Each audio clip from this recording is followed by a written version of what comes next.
ദേശീയ തലത്തിൽ കഴിഞ്ഞ 1.5 ആഴ്ചയായി വിവാദപരമായ ഒരു വിഷയം നടക്കുന്നുണ്ട്. അത് മറ്റൊന്നുമല്ല, രാജ്യം ഏറ്റവും അധികം ശ്രദ്ധയോടുകൂടി കൈകാര്യം ചെയ്യേണ്ട നീറ്റ് എക്സാം. നീറ്റ് എന്ന് പറയുമ്പോൾ നാഷണൽ എൻട്രൻസ് എക്സാം.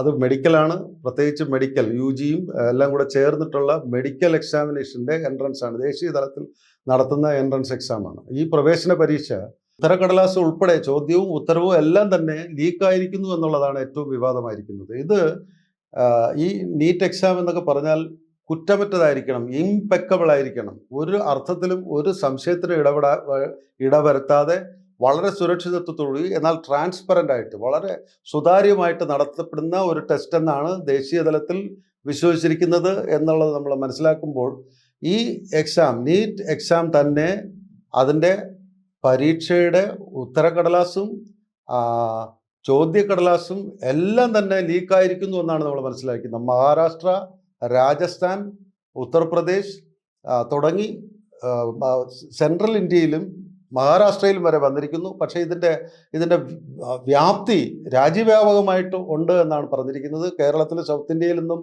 അത് ബാധിച്ചിട്ടില്ല എന്നാണ് നമ്മളിതുവരെ അറിഞ്ഞിരിക്കുന്നത്. എന്ത് പറഞ്ഞാലും ഈ നീറ്റിൻ്റെ പവിത്രത, അതിൻ്റെ സുതാര്യത, അതിൻ്റെ വിശ്വാസ്യത തകർത്തുകൊണ്ട് ഈ ദേശീയ മെഡിക്കൽ എൻട്രൻസ് എക്സാമിനേഷൻ്റെ എല്ലാ പവിത്രതയും എല്ലാ സുരക്ഷിതത്വവും കംപ്ലീറ്റ് പാടെ അപ്രസക്തമാക്കിക്കൊണ്ട് ഉത്തരക്കടലാസും ചോദ്യക്കടലാസും എല്ലാം തന്നെ ചോർന്നിരിക്കുന്നു എന്നുള്ളതാണ് ഇപ്പോഴത്തെ ഏറ്റവും വലിയ പ്രശ്നം. നമ്മളിത് മനസ്സിലാക്കേണ്ടത്, നമ്മൾ ഏത് പശ്ചാത്തലത്തിലാണ് നീറ്റ് എക്സാം നടത്തുന്നത് എന്നുകൂടെ പറയേണ്ടിയിരിക്കുന്നു. നീറ്റ് എക്സാം നടത്തുമ്പോൾ ഇന്ത്യയിലെ വിവിധ മെഡിക്കൽ കോളേജുകളിൽ, എയിംസ് ഉൾപ്പെടെയുള്ള medical college, all India medical ഇൻസ്റ്റിറ്റ്യൂട്ടിൽ ഉൾപ്പെടെയുള്ള മെഡിക്കൽ കോളേജുകളിൽ ഇവിടെ തന്നെ പഠിച്ച്, ഇവിടെ ജീവിച്ച്, ഇവിടെ തന്നെ പ്രവർത്തിക്കണം എന്ന് ചിന്തിച്ചുകൊണ്ടുള്ള ഒരു പറ്റം അല്ലെങ്കിൽ ഭൂരിപക്ഷം ജനത്തിൻ്റെ ആഗ്രഹത്തിൻ്റെ ഒരു സാക്ഷാത്കാരമാണ് നീറ്റ് എക്സാം ജയിക്കുക എന്നുള്ളത്. നമുക്കറിയാം, ഈ നീറ്റ് എക്സാം ക്വാളിഫൈ ചെയ്യാൻ പ്രയാസമായിട്ടാണ് ഇവിടുന്ന് മാസ് എക്സഡസ്, കൂട്ടപലായനം നടക്കുകയാണ്. മെഡിക്കൽ എൻട്രൻസ് എക്സാം ഇന്ത്യയിൽ നടത്തുന്നത് ജയിക്കാൻ പ്രയാസമായതുകൊണ്ട് ചൈനയിലും റഷ്യയിലും തുടങ്ങി ഉസ്ബെക്കിസ്ഥാൻ തൊട്ട് എല്ലായിടത്തും, സർവ്വയിടത്തും, ലോകത്തിൻ്റെ മറ്റ് വിവിധ കോണുകളിൽ ഭൂഖണ്ഡാനന്തര രീതിയിലേക്ക് മെഡിക്കൽ എൻട്രൻസ് പഠിക്കുന്നതിന് പകരം അവിടെ ചെന്ന് പൈസ കൊടുത്ത്, ലക്ഷങ്ങൾ കൊടുത്ത്, കോടികൾ മുടക്കി പഠിക്കാൻ ഇവിടെ നിന്ന് ഇന്ത്യക്കാർ പോകുന്നു എന്നുള്ളൊരു പശ്ചാത്തലത്തിലാണ് നീറ്റ് എക്സാം നമുക്ക് ഏറ്റവും സുരക്ഷിതമാണ്. നീറ്റ് എക്സാം പഠിച്ച് ഇവിടെ ഇത്രയും ലക്ഷങ്ങളും കോടികളും ഒന്നും മുടക്കേണ്ട, നമ്മൾ ചിലവാക്കുന്നതിൻ്റെ, കുടുംബങ്ങൾ ചിലവാക്കുന്നതിൻ്റെ എത്രയെങ്കിലും വളരെ വളരെ തുച്ഛമായത് കുടുംബങ്ങളും വ്യക്തികളും സ്റ്റുഡൻസും ചിലവാക്കുമ്പോൾ ദേശീയ സർക്കാർ, ഇന്ത്യ ഗവൺമെൻറ് തന്നെ കോടികളാണ് ഇങ്ങനെ ഒരു സംവിധാനം, അതായത് ഇന്ത്യയുടെ ആരോഗ്യരംഗത്തെ പൂർണ്ണമായും പരിരക്ഷിച്ചുകൊണ്ട്, പൂർണ്ണമായും ആരോഗ്യരംഗം വളരെയധികം ശക്തിയുക്തമായിരിക്കണം എന്നുള്ളൊരു ഉദ്ദേശത്തോടു കൂടി ഇവിടെ ഒരു ഒരു പൊതുപരീക്ഷ നടത്തി അതിൽ നിന്നും വിജയികളെ എടുത്ത് പരിശീലിപ്പിച്ച് ഡോക്ടർമാരാക്കുന്നു എന്നുള്ളതാണ് നമ്മളിത് മനസ്സിലാക്കേണ്ടത്.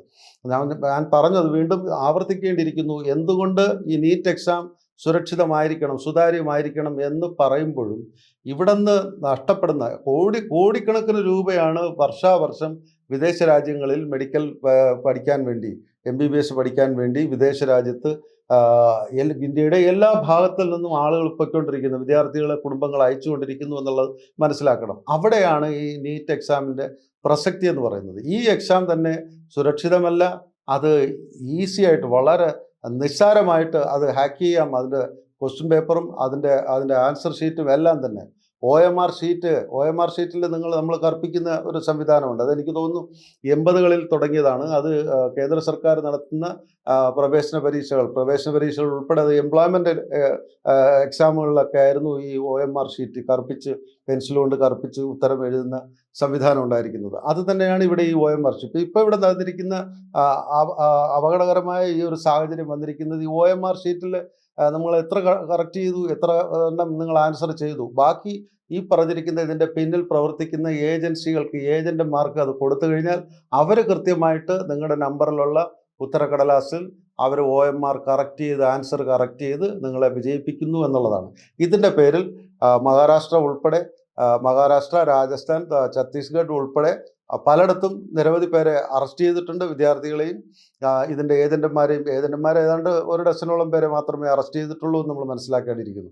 പക്ഷേ ഇതിനെ തുടർന്ന് ഇപ്പോൾ CBI അന്വേഷണവും ഒക്കെ വന്നിട്ടുണ്ട്. നീറ്റ് എക്സാമിനേഷൻ്റെ ക്രമക്കേടുകളുടെ പശ്ചാത്തലത്തിൽ സുബോധ് കുമാർ സിംഗിനെ, അദ്ദേഹമാണ് ഈ പറഞ്ഞ എൻട്രൻസ് എക്സാം, ഈ പ്രവേശന പരീക്ഷ നടത്തുന്നതിൻ്റെ പൂർണ്ണ ഉത്തരവാദിത്വം. അദ്ദേഹത്തെ മാറ്റി നിർത്തിക്കൊണ്ട് നമ്മുടെ മലയാളി കൂടിയായിട്ടുള്ള മുൻ ISRO chairman doctor Shri K രാധാകൃഷ്ണൻ്റെ നേതൃത്വത്തിൽ അദ്ദേഹത്തെ ഒരു സമിതി രൂപീകരിച്ച് അദ്ദേഹത്തെ അതിൻ്റെ ചെയർമാനാക്കുകയും അതിന് കീഴിൽ മറ്റ് 6 പേരെ കൂടെ നിയമിച്ചുകൊണ്ട് ഒരു സമിതി നിയമിച്ചിട്ടുണ്ട് കേന്ദ്ര സർക്കാർ. 2 മാസത്തിനുള്ളിൽ പഠിച്ച് റിപ്പോർട്ട് നൽകുക എന്നുള്ളതാണ്. ഇത് കൂടാതെ നമ്മൾ മനസ്സിലാക്കേണ്ടത്, ഇത്രയും വ്യാപകമായിട്ട് നടന്നു എന്നുള്ള ഒരു സാഹചര്യത്തിൽ സുപ്രീം കോടതി ഇടപെട്ടു. സുപ്രീം കോടതി ഇടപെട്ടതിൻ്റെ പശ്ചാത്തലത്തിലാണ് സുബോധ് കുമാർ സിംഗിനെയൊക്കെ മാറ്റിയതെന്നുള്ളതൂടെ മനസ്സിലാക്കണം. സുപ്രീം കോടതി നടത്തിയ ഈ ലീക്കേജായ ഈ എക്സാമിൻ്റെ, ഈ പ്രവേശന പരീക്ഷയുടെ മൊത്തം സംവിധാനങ്ങളെയും ക്യാൻസൽ ചെയ്തു. അതുകൂടാതെ രണ്ടാമതൊരെണ്ണം യഥാർത്ഥത്തിൽ സുപ്രീം കോടതി ഇടപെട്ടതിൻ്റെ ഭാഗമായിട്ട് രണ്ടാമതൊരെണ്ണം നടത്തി. ഏതാണ്ട് 1300ഓളം പേര് പങ്കെടുക്കേണ്ടിയിരുന്ന പരീക്ഷയിൽ കഷ്ടിച്ച് 600 പേരിൽ താഴെയാണ് അപ്പിയർ ചെയ്തിരിക്കുന്നത്. ഇതിൻ്റെ സുരക്ഷിതത്വത്തിൻ്റെ പ്രശ്നമാണോ, അതല്ലെങ്കിൽ ഈ നീറ്റ് എക്സാമിനേഷന് ഈ ഏജന്റുമാരെ ഇതിനെ അട്ടിമറിക്കാൻ പ്രവർത്തിച്ചവരുടെ താല്പര്യം കൊണ്ട്, അല്ലെങ്കിൽ അത്തരത്തിൽ പിടിക്കപ്പെടുമോ രണ്ടാമതും വരുമ്പോൾ എന്നുള്ള രീതിയിൽ ഭയന്നിട്ടാണോ ഇത്തരം 1300-ന് പകരം 600-ൽ താഴെ വരുന്ന പേരുടെ ആൾക്കാർ മാത്രമേ പരീക്ഷ എഴുതാൻ വന്നുള്ളൂ എന്നതൊക്കെ ഒരു ചോദ്യചിഹ്നമായിട്ട് നിൽക്കുകയാണ്. എന്ത് പറഞ്ഞാലും അത് ഉൾപ്പെടെ ഇപ്പോൾ പറഞ്ഞ രണ്ടാമത് നടത്തിയിരിക്കുന്ന റീടെസ്റ്റ് പോലും വിശ്വസിക്കാൻ പറ്റുന്ന രീതിയിലല്ല എന്നുള്ളത് കൊണ്ട് തന്നെ സുപ്രീം കോടതി അതിനകത്ത് പ്രത്യേകിച്ച് അതിനൊരു ഷെൽവ് ചെയ്തിരിക്കുകയാണ്, താൽക്കാലികമായിട്ട് അത് മാറ്റിവെച്ചിരിക്കുകയാണ് എന്നുള്ളത് നമ്മൾ മനസ്സിലാക്കണം. ഇപ്പോൾ ഈ നീറ്റ് എക്സാം ഇത്തരം വ്യാപകമായിട്ട് നടക്കുമ്പോൾ നമുക്കിതിനു മുമ്പ് ഉണ്ടായിട്ടില്ലേ ഇന്ത്യയിൽ എന്നുള്ളത് നമ്മൾ മനസ്സിലാക്കേണ്ടിയിരിക്കുന്നു. പണ്ട് മഹാരാഷ്ട്രയിൽ 2013-ൽ വ്യാപം എന്ന് പറഞ്ഞിട്ട് ഒരു വ്യാപം അഴിമതി കേസ് എന്ന് പറഞ്ഞൊരു സംഭവം ഉണ്ടായിട്ടുണ്ട്. അതും ഇതുപോലെ ഇന്ത്യയെ ആകെ തന്നെ പിടിച്ചുലച്ച ഒരു പരീക്ഷയായിരുന്നു. അത് മധ്യപ്രദേശിലെ PSC ടെസ്റ്റിനായിരുന്നു. പബ്ലിക് സർവീസ് കമ്മീഷൻ്റെ ടെസ്റ്റിന് വേണ്ടി ഉള്ള ടെസ്റ്റ് നടത്തിയതിലാണ് വ്യാപം എന്ന് പറയുന്നതാണ് അതിന് എക്സാമിന് പറഞ്ഞിരുന്ന പേര്. വ്യാപം അഴിമതി കേസും ഇതിനേക്കാൾ രാജ്യത്തെ പിടിച്ചുലച്ചിരുന്നു എന്നുള്ളതാണ്. അത് വളരെ എത്രയധികം, അതെല്ലാം ഇന്നിപ്പോൾ ഓൺലൈനിലൊക്കെ അത് അവൈലബിൾ ആണ്. ആ രീതിയിൽ വ്യാപം എന്ന് പറഞ്ഞ ടെസ്റ്റിനെ കൂടെ നമുക്ക് ഇതിനകത്ത് ഓർമ്മിപ്പിക്കുന്നുണ്ട്. ഇപ്പോൾ ഈ നടന്ന നീറ്റ് എക്സാം സസ്പെൻഡ് ചെയ്യുമ്പോൾ സുപ്രീം കോടതി ഓർമ്മിപ്പിച്ചത് 2015-ലും ഇതുപോലെ എൻട്രൻസ് എക്സാം സസ്പെൻഡ് ചെയ്യേണ്ടി വന്ന ഒരു സാഹചര്യം കൂടെ ഓർമ്മപ്പെടുത്തിക്കൊണ്ടാണ് സുപ്രീം കോടതി യഥാർത്ഥത്തിൽ ഈ എക്സാമിനേഷൻ, ഈ ക്രമക്കേട്, നീറ്റ് എക്സാമിൽ നടന്ന ക്രമക്കേടിൻ്റെ പശ്ചാത്തലത്തിൽ ഇതിനെ മൊത്തത്തിൽ ക്യാൻസൽ ചെയ്തത് എന്നുകൂടെ നമ്മൾ മനസ്സിലാക്കേണ്ടിയിരിക്കുന്നു. എന്ത് പറഞ്ഞാലും ഏറ്റവും സുരക്ഷിതത്വത്തോടുകൂടി ഏറ്റവും സുതാര്യമായിട്ട് നടത്തേണ്ട ഒരു ദേശീയ പരീക്ഷ ഇത്രയധികം രാജ്യവ്യാപകമായി അട്ടിമറിക്കപ്പെട്ടു എന്ന് പറയുമ്പോൾ എന്ത് സുരക്ഷിതത്വമാണ്, എന്താണ് ഇത് പ്രത്യേകിച്ച് ഇത് മറ്റ് എംപ്ലോയ്മെൻറ്റിലേക്ക് മറ്റേതെങ്കിലും ടെസ്റ്റിലേക്ക് വേണ്ടിയുള്ള അല്ല എന്ന് മനസ്സിലാക്കണം. ഇത് രാജ്യത്തിൻ്റെ ആരോഗ്യരംഗത്തെ പൂർണ്ണമായി ബാധിക്കുന്നതാണ്, ഗ്രാസ് റൂട്ട് ലെവലിൽ ബാധിക്കുന്നതാണ്. താഴെത്തട്ട് മുതൽ അങ്ങ് മേളറ്റം വരെ ബാധിക്കുന്ന ഒരു ആരോഗ്യരംഗത്തെ ബാധിക്കുന്ന ഒരു പ്രവേശന പരീക്ഷയുടെ ചോദ്യപേപ്പറും ഉത്തരക്കടലാസുമാണ് ചോർന്നു ഇരിക്കുന്നു എന്നുള്ള നമ്മൾ മനസ്സിലാക്കേണ്ടത്. സുപ്രീം കോടതി പല കാര്യങ്ങളും ഇതിനകത്ത് സുപ്രീം കോടതി പറയുന്നുണ്ട്, നിരവധി കാര്യങ്ങൾ പറയുന്നുണ്ട്. എന്തായാലും പുതിയ മൂന്നാം ഊഴം നേടിക്കൊണ്ട് മോഡി സർക്കാർ അധികാരത്തിൽ വരുമ്പോൾ തന്നെ വല്ലാത്ത അഴിമതിയുടെ ഒരു പശ്ചാത്തലത്തിൽ നിന്നുകൊണ്ടാണ് അദ്ദേഹം സത്യപ്രതിജ്ഞ പുതിയ സർക്കാർ രൂപീകരിച്ചിരിക്കുന്നത്. ഇപ്പോൾ നമുക്കറിയാം, പാർലമെൻറ്റ് നടക്കുന്നു, ഇന്ന് സ്പീക്കറുടെ തെരഞ്ഞെടുപ്പ് ഉണ്ടാകും. അപ്പോൾ ഇതെല്ലാം തന്നെ നടക്കുന്നത് ഈ തുടർഭരണത്തിൻ്റെ ഒരു പിന്നിൽ നിന്നുകൊണ്ടുണ്ടായിരിക്കുന്ന ഒരു കളങ്കത്തിൻ്റെ ഭാഗമാണെന്ന് മനസ്സിലാക്കേണ്ടിയിരിക്കുന്നു. തുടർഭരണം കിട്ടുമ്പോൾ ഉണ്ടാകുന്ന ഏത് സർക്കാരിനാണെങ്കിലും ഏത് രാജ്യത്താണെങ്കിലും തുടർഭരണം വരുമ്പോൾ എപ്പോഴും അവർക്ക് അനായാസം ഒരുപാട് ക്രമക്കേടുകൾ, കൃത്രിമം ഒക്കെ കാണിക്കാം എന്നുള്ള ഒരു ധൈര്യം അവർക്ക് കിട്ടുന്നു. അതിൻ്റെ പശ്ചാത്തലത്തിലാണ് ഇത്തരം സംഭവങ്ങൾ വന്നിരിക്കുന്നത്. ഇനി ഒരു കാര്യം കൂടെ എനിക്ക് പറയാനുള്ളത്, ഒന്നാം UPA സർക്കാരിൻ്റെ കാലത്ത് 15 വർഷങ്ങൾക്ക് മുമ്പ് സുപ്രീം കോടതിയിൽ ഒരു കേസുണ്ടായിരുന്നു. അതായത് ദളിത് പിന്നോക്കക്കാർക്ക് ഹയർ എഡ്യൂക്കേഷൻ, മെഡിക്കൽ ഹയർ എഡ്യൂക്കേഷനിൽ റിസർവേഷൻ വേണം. കാരണം ആ പറയുന്ന ദളിത് പിന്നോക്ക സമുദായത്തിൽ നിന്നും പ്രാതിനിധ്യം കുറവാണ്. അതുകൊണ്ട് അവർക്ക് മറ്റ് സർക്കാർ ജോലിയിൽ പ്രവേശിക്കുമ്പോൾ ഉണ്ടാകുന്ന റിസർവേഷൻ പോലെ മെഡിക്കൽ എൻട്രൻസിൻ്റെ PGക്കും റിസർവേഷൻ നൽകണം എന്ന് പറഞ്ഞുകൊണ്ടുള്ള ഒരു അപ്പീൽ ഉണ്ടായിരുന്നു. പക്ഷേ സുപ്രീം കോടതി അത് ഒരിക്കലും പരിഗണിക്കാൻ പറ്റുന്നതല്ല. ഇത് ഇന്ത്യയുടെ രാജ്യത്തിൻ്റെ ആരോഗ്യരംഗത്തെ ബാധിക്കുന്നതാണ്. അവിടെ യോഗ്യതയുള്ളവർ മാത്രം മതി. അവിടെ കാസ്റ്റോ കമ്മ്യൂണിറ്റിയോ മറ്റ് യാതൊരു വിധത്തിലുള്ള റിസർവേഷനും ബാധകമല്ല. അവിടെ മെറിറ്റ് മാത്രം, വെറും യോഗ്യതയുടെ അടിസ്ഥാനത്തിൽ മാത്രമേ PG മെഡിക്കൽ ആരോഗ്യരംഗത്ത് PGയിലേക്ക് പ്രവേശനം നൽകാവൂ എന്ന് പറഞ്ഞ് വളരെ ശക്തമായ ഒരു ഓർഡർ തന്നെ സുപ്രീം കോടതി, നമുക്കറിയാം എത്രയെങ്കിലും സുപ്രീം കോടതി ചീഫ് ജസ്റ്റിസുമാരും ബെഞ്ചും ഒക്കെ മാറിയിട്ടുണ്ടെങ്കിലും ഇപ്പോഴും അതിനകത്ത് ന്യായീകരണമുള്ളത് ഇതാണ്: ഇന്ത്യയുടെ രാജ്യത്തിൻ്റെ ആരോഗ്യരംഗത്തെ, അത് ഇന്ന വ്യക്തിയെന്നോ ഇന്ന സമുദായക്കാരനെന്നോ ഈ സമ്പന്നനെന്നോ ദരിദ്രനെന്നോ എന്നൊന്നും നിശ്ചയിക്കേണ്ട കാര്യമില്ല. അത് ആരോഗ്യരംഗം പൊതുവായിട്ടുള്ള ഒരു രീതിയിൽ സുരക്ഷിതമായിരിക്കണം എന്നുള്ളത് കൊണ്ട് തന്നെയാണ് സുപ്രീം കോടതി ശക്തമായ നിലപാടെടുത്തുകൊണ്ട് അന്ന് ഈ പറഞ്ഞ പിന്നോക്ക സമുദായങ്ങൾക്ക് reservation PG medical entrance medical എക്സാമിനോ അതിൻ്റെ പ്രവേശന പരീക്ഷയ്ക്കോ അല്ലെങ്കിൽ അതിൻ്റെ സീറ്റ് നിർണയത്തിലോ ഒന്നും മുൻഗണന നൽകേണ്ട കാര്യമില്ല. കാസ്റ്റിൻ്റെയോ ജാതിയുടെയോ പിന്നോക്കാവസ്ഥയുടെയോ സാമ്പത്തിക പിന്നോക്കാവസ്ഥയുടെയോ കാര്യത്തിൽ അങ്ങനെ ഒന്നും പരിഗണിക്കരുത് എന്ന് ശക്തമായി പറഞ്ഞിരിക്കുന്നത്. ആ ഒരു ഇത്തരം കാര്യങ്ങൾ, ഞാൻ വ്യാപത്തിൻ്റെ കാര്യം പറഞ്ഞു. ഈ പൊതുപരീക്ഷകൾ നടത്തുന്ന പ്രവേശന പരീക്ഷകൾ നടത്തുമ്പോൾ സുരക്ഷിതത്വമില്ലായ്മയുടെ ഒരു ഭാഗമായിട്ടാണ് നേരത്തെ വ്യാപത്തിൻ്റെ കാര്യം പറഞ്ഞു. ഇപ്പോൾ ഞാൻ സുപ്രീം കോടതി ആരോഗ്യരംഗത്ത് PG പ്രവേശനത്തിന് റിസർവേഷൻ നൽകുന്നതിൻ്റെത് പരിഗണിക്കാൻ പറ്റില്ല എന്നുള്ള ഞാൻ കാര്യം പറഞ്ഞിരുന്നു. അപ്പോൾ ഇത്തരത്തിൽ വളരെ സുരക്ഷിതത്വമായിട്ട് എത്രയെങ്കിലും വളരെ പ്രാധാന്യത്തോടുകൂടി രാജ്യം ഉറ്റുനോക്കുന്ന, പൊതുജനം ഉറ്റുനോക്കുന്ന, അല്ലെങ്കിൽ ഇന്ത്യയുടെ സംവിധാനങ്ങളെല്ലാം തന്നെ അതിലേക്ക് അത്രയധികം പ്രാധാന്യം നൽകണം എന്ന് ആവശ്യപ്പെടുന്ന ഒരു പ്രവേശന പരീക്ഷയാണ് ഇത്രയധികം ക്രമക്കേട്, കൃത്രിമവും അട്ടിമറിയും ഒക്കെ നടത്തിയിരിക്കുന്നു എന്നുള്ളത് നമ്മൾ മനസ്സിലാക്കണം. ഇനി ഇതുപോലെ തന്നെ എല്ലാ സംസ്ഥാനങ്ങളിലും PSC ടെസ്റ്റുകളുണ്ട്. പബ്ലിക് സർവീസ് കമ്മീഷൻ്റെ ടെസ്റ്റുകളും മറ്റു കാര്യങ്ങളൊക്കെ നടത്തുന്നുണ്ട്. അവിടെയും എല്ലാം സുരക്ഷിതത്വം എത്രത്തോളം ഉണ്ട്, എത്രത്തോളം സുതാര്യമായിട്ടാണ് ഇത് നടത്തുന്നു എന്നുള്ളതൊക്കെ കൂടി ഇനി ആളുകൾ പരിശോധിക്കും എന്നുള്ളത് നമ്മൾ മനസ്സിലാക്കണം. ഇവിടെ നമ്മുടെ കേരളത്തിന് ഒരു പാസിംഗ് കമൻ്റ് എന്നുള്ള നിലയ്ക്ക് എനിക്കൊന്ന് പറയേണ്ടിയിരിക്കുന്നു. കേരളത്തിൽ ഇപ്പോൾ നമ്മുടെ ഇവിടെ നടത്തിയിരിക്കുന്ന KS, കേരള അഡ്മിനിസ്ട്രേറ്റീവ് സർവീസിൽ ORM ഷീറ്റ് ഉപയോഗിച്ചിട്ടില്ല. പരീക്ഷ നടത്തി ഒരു റിക്രൂട്ട്മെൻറ്റ് നടത്തി കഴിഞ്ഞു. 19ഓളം പേരെ നിയമിച്ചു കഴിഞ്ഞു. 19 മുതൽ 36 പേരോളം നിയമിച്ചു കഴിഞ്ഞു. ഇവരിൽ തന്നെ ഇവർക്ക് ആർക്കും തന്നെ ORM ഷീറ്റ് ഉപയോഗിച്ചിട്ടില്ല. മാനുവലായിട്ട് ഫിസിക്കലായിട്ടുള്ള വാല്യുവേഷനാണ് നിയമനം നടത്തി റിസൾട്ട് വന്നിരിക്കുന്നു എന്നുള്ളതാണ് നമ്മൾ മനസ്സിലാക്കിയിരിക്കുന്നത്. ഈ വരുന്ന നവംബറിൽ അടുത്ത KSൻ്റെ എക്സാമിനേഷനുള്ള ടെസ്റ്റിന് കോൾ ഫോർ ചെയ്യുന്നു എന്നാണ് ഞാൻ മനസ്സിലാക്കിയിരിക്കുന്നത്.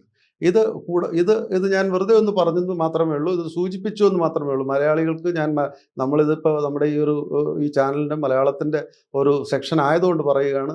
ഇത് കൂടെ കേരളത്തിലുള്ള ജനവും നമ്മൾ മനസ്സിലാക്കണം. നമ്മുടെ ഇവിടെ KS, IASന് തുല്യമായിട്ട് സംസ്ഥാന സർക്കാരിൽ അണ്ടർ സെക്രട്ടറി തലത്തിൽ കയറുന്ന ഒരു സംവിധാനമാണ് KS. അവിടെ പോലും ഇത്തരത്തിൽ ക്രമക്കേടുകൾ ഈ പറഞ്ഞ ORM ഷീറ്റിലും ഇലക്ട്രോണിക്സും ഡിജിറ്റൽ വൈസും ഒക്കെ ഉള്ള പരിശോധനകൾ നടത്തി എക്സാം വാല്യുവേഷൻ നടത്തുമ്പോഴാണ് ഇവിടെ KSലേക്ക് നമ്മൾ മനസ്സിലാക്കുന്നത് KSൽ മാനുവൽ വാല്യുവേഷൻ നടത്തി ആ റാങ്ക് ലിസ്റ്റ് പ്രസിദ്ധീകരിച്ച് നിയമനം നടത്തിയിരിക്കുന്നു എന്നുള്ളത് കൂടെ ഞാൻ ഇതിനകത്ത് ഓർമ്മിപ്പിക്കുന്നു. ഇനി എങ്ങനെ നമുക്ക് ഈ നീറ്റിനെയും ഇതുപോലുള്ള പൊതു എക്സാമുകളെയും ഒക്കെ കുറ്റമറ്റതായിട്ട്, ഇംപെക്കബിളായിട്ട്, യാതൊരു കുറ്റവും കൂടാതെ വളരെ കൃത്യമായിട്ട് ചെയ്യാമെന്ന് പറഞ്ഞാൽ എൻ്റെ ഒരു മനസ്സിൽ തോന്നുന്ന ഒരു അഭിപ്രായം ഞാൻ പറയാം. ഇത് ക്വസ്റ്റ്യൻ ഉൾപ്പെടെയുള്ളത് ആർട്ടിഫിഷ്യൽ ഇൻ്റലിജൻസിൻ്റെ സഹായത്തോടു കൂടി ചോദ്യോത്തരങ്ങൾ ആൻസർ ചെയ്ത്, ചോദ്യം വരികയും ആൻസർ ചെയ്യുകയും അന്ന് തന്നെ എക്സാം കഴിഞ്ഞ അന്ന് തന്നെ AI സഹായത്തോടു കൂടി റിസൾട്ട് പ്രഖ്യാപിക്കാവുന്ന ഒരു സാധ്യത കൂടെ ഇപ്പോഴത്തെ ടെക്നോളജിയും സയൻസും വികസിച്ചതുകൊണ്ട് മാത്രം എനിക്ക് തോന്നുന്ന ഒരു സജഷനാണ്. ഇത് ആലോചിക്കേണ്ട കാര്യമാണ്. AI സഹായത്തോടുകൂടി എക്സാം ക്വസ്റ്റ്യൻ വരുന്നു, ഉത്തരം ചെയ്യുന്ന പിള്ളേർ ഉത്തരം ചെയ്യുന്നു, കുട്ടികൾ ഉത്തരം ചെയ്യുന്നു. AI സഹായത്തോടുകൂടി അന്ന് തന്നെ റിസൾട്ടും പ്രഖ്യാപിക്കാൻ കഴിയുന്ന ഒരു സാധനമാണ്. ഇത്തരത്തിലുള്ള അട്ടിമറികളും കൃത്രിമത്വവും ഒക്കെ ഒഴിവാക്കാൻ വേണ്ടി സാധിക്കുന്ന ഒരു സാഹചര്യമാണ്. എൻ്റെ ഒരു സജഷനാണ് ഇത്. മുഖവിലേക്ക് എടുക്കണമെന്നില്ല. ഇതിൻ്റെ സാധ്യതകൾ കാരണം എന്തൊക്കെ അഡ്വാൻസ്മെൻറ്റ് ടെക്നോളജിയിലും പരീക്ഷ നടത്തിപ്പിലും ഒക്കെ കൊണ്ടുവന്നാൽ പോലും അട്ടിമറിക്കപ്പെടുന്നു എന്നുള്ളതാണ്. സാഹചര്യവശാൽ അധികാരത്തിലിരിക്കുന്നവരുടെ താല്പര്യത്തോടു കൂടി അട്ടിമറിക്കപ്പെടുന്നു. അത് ഒഴിവാക്കാൻ വേണ്ടിയാണ് ഞാൻ AI-യുടെ സാധ്യതയെക്കുറിച്ച് ഞാൻ പറഞ്ഞത്. നീറ്റ് കൂടാതെ നെറ്റ് പരീക്ഷയ്ക്കുമുണ്ട്.